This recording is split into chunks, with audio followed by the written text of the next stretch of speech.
and all those engaged in one way or another in doing business in our beautiful country, that our president has given a policy direction to all of us who serve under him, that our work as public officials is to support and facilitate business.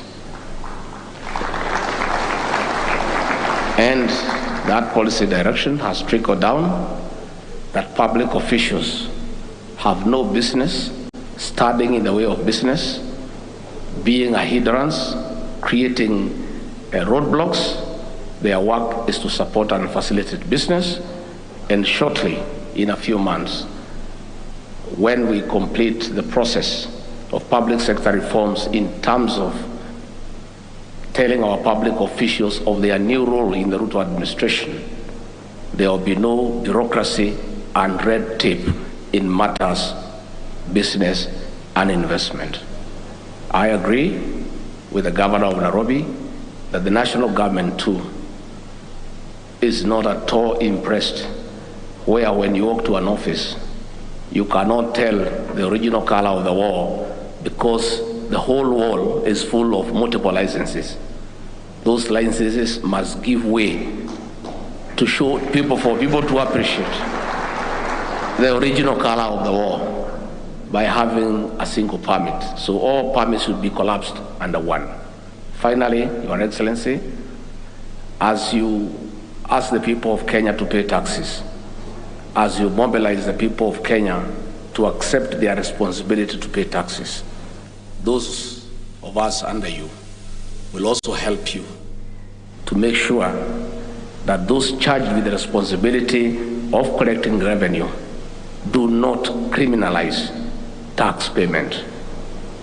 The taxpayers are our partners, and we continue to urge KRA to collect tax with dignity by respecting the taxpayer, and where there are challenges, let us continuously engage the taxpayers.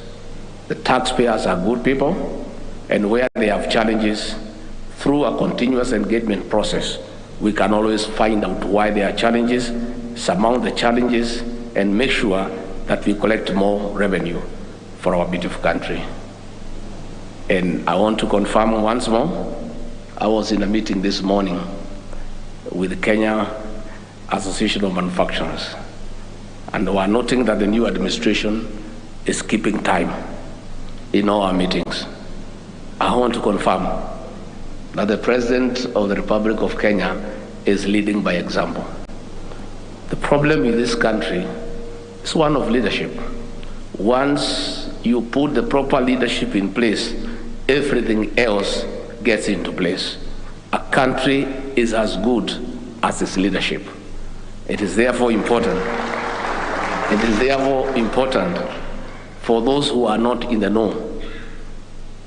The new President of the Republic of Kenya has given instructions to all of us that he will not allow any public official, starting with the Deputy President going downwards, to keep the people of Kenya, investors, waiting for them even for 10 minutes because they have work to do.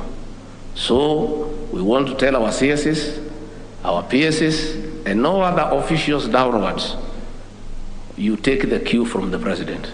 You keep time so that we allow Kenyans to go and do business and build their country. I don't want anybody to get in trouble with the new President. That's why I'm giving you this policy direction. Your Excellency, we want to say thank you very much. You have set the pace. I'm sure the new CSs are already acclimatizing to the way of doing things. The President yesterday told you that you'll have to work up to late hours, and requested your spouses to be reasonable, but we don't want you also to take advantage to do other things.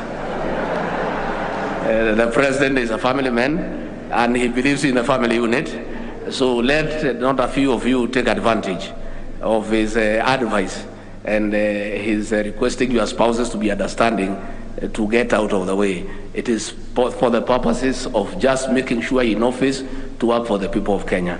Your Excellency, our Deputy, I'll monitor so that we make sure they're in offices doing the right thing. With those few remarks, it's now my privilege to ask you to be upstanding. We welcome the President of the Republic of Kenya, Dr. William Samoei Ruto. Please give him a heavy clap. Asanteni sana.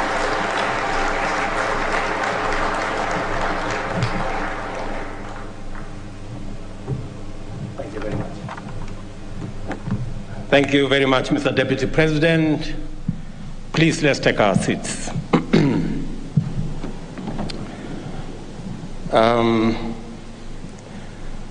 I appreciate the moment to share with our taxpayers, and especially those who are on the top of the list. Thank you very much for giving me the opportunity to be part of this very important occasion, because this year's National Taxpayers Day comes at a time of tremendous crisis as well as immense opportunity. It therefore calls for sober reflection, radical change, and resolute action to make our tax administration fairer, better, and aligned with the revenue policy of a nation in pursuit of self-reliance. As I stated earlier, the state of our public finances is unsatisfactory. Given this, how we proceed will determine whether we are facing a threat or an opportunity. Difficult decisions must be made to put matters in good shape.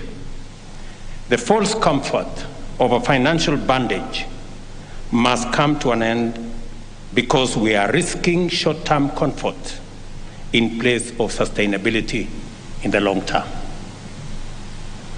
We have already taken the direction of retiring expensive, unsustainable consumption subsidies in favor of investing in production, while cutting off the fat in the national budget to eliminate wasteful and irrational expenditure to produce savings which will finance urgent, critical interventions. We continue to live way beyond our means, with an unsustainable proportion of our revenues going to servicing debt.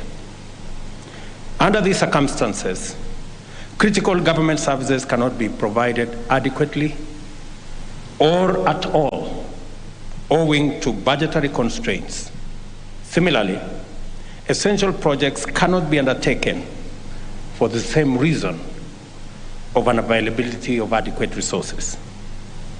The implementation of our government's plan for rapid and inclusive socio-economic transformation of our country depends on a robust revenue growth rate and a well-managed budget deficit. We do not have the luxury of gambling with our destiny by living beyond our means, and neither can we afford to fail in implementing the public finance management agenda that we have. I note the steady growth of revenue mobilized by the Kenya Revenue Authority since 2020, and I congratulate the Kenya Revenue Authority for this effort. While this is encouraging, the active tax base remains far short of its potential. Maybe you clapped too early. At the same time, it indicates the willingness of taxpayers to meet their obligations under a fair, professional, and facilitative framework. The upshot in sum is that there is evidence of tremendous scope to expand our taxpayer numbers by engaging eligible and willing taxpayers. It is time to do the fair thing by supporting patriotic taxpayers who fulfill their obligations by reducing the number of free riders and enlisting more taxpayers to the national building project. A huge obstacle to the realization of our national revenue targets is that in practice, tax administration has traditionally been a repressive, menacing affair which resembles extortion. This extinguishes taxpayer incentives and diminishes the prospects of an expanded tax base, pulling Kenya backwards from its national revenue potential and denying its citizens critical services and development programs. Tax revenue mobilization is a crucial dimension of state sovereignty. The ability to finance national budgets defines true national independence. Those taxpayers who continue to perform their duty of remitting due taxes advance this agenda, thereby engaging in exemplary performance of patriotic duty. A day like this is therefore most appropriate for appreciating and indeed honoring the contribution of those outstanding individuals and corporate citizens in safeguarding, upholding, and enhancing Kenya's sovereignty. I salute you, and on behalf of a grateful nation, I celebrate all of you. It is important to let you know that your commendable contribution to national self-reliance, sustainable development, and citizen well-being is noted with profound appreciation. To signify our appreciation of these distinguished taxpayers, we must move decisively and efficiently to increase the number of taxpayers of all categories and steadily push the tax base towards its full potential. We have no choice, given the facts of our national financial situation, and it also happens to be fundamentally a matter of fairness. No single taxpayer who is eligible should be left out from this obligation, because every exemption denies Kenyans the right to benefit from national resources and is unfair to the loyal taxpayers who do the right thing. It is not an accident that revenue mobilization, though improving, remains far below its potential. The taxpayers' apathy is rife, or that countless potential and actual taxpayers are terrified of the Kenya Revenue Authority, with several even traumatized by the sight of its officials. Revenue leakages, collusion between evaders and KRA officials to subvert revenue administration, a culture of raids, extortion, disruption of taxpayers' operations, and obstruction of business are some dimensions of a wrong culture, robbing our citizens of shared prosperity. I have discussed these issues with the management of the Kenya Revenue Authority. I have discussed these issues with the Commissioner General. I have brought to his attention many of the practices that go on at the moment. For example, we are selling 2.9 billion stamps for our excisable products, while our neighbor, Tanzania, is selling 7.2 billion stamps. Uganda is selling 9 billion stamps. Those two economies are smaller than ours. It means we should be selling between 10 billion and 12 billion stamps. But the trouble is, the government is selling 2.9 billion stamps. There are people who are selling the balance. which is approximately 7 billion stamps. And I have told the Commissioner General he must tell these people to stop. And we have no choice. Because I do not want to fight with people, but they must stop. I want to tell the good people in Kerry,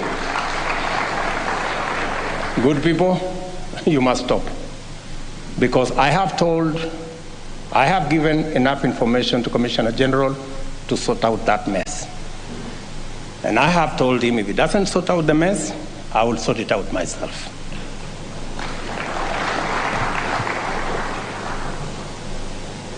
And we should be able to collect enough money. We are determined, and let me repeat, we are determined to effect decisive change in order to swiftly reverse this unsatisfactory state of affairs. The practice of citizen harassment as a means of tax administration is unacceptable. In the past, revenue collection registered dramatic growth. This was as a result of an effective national mobilization strategy, which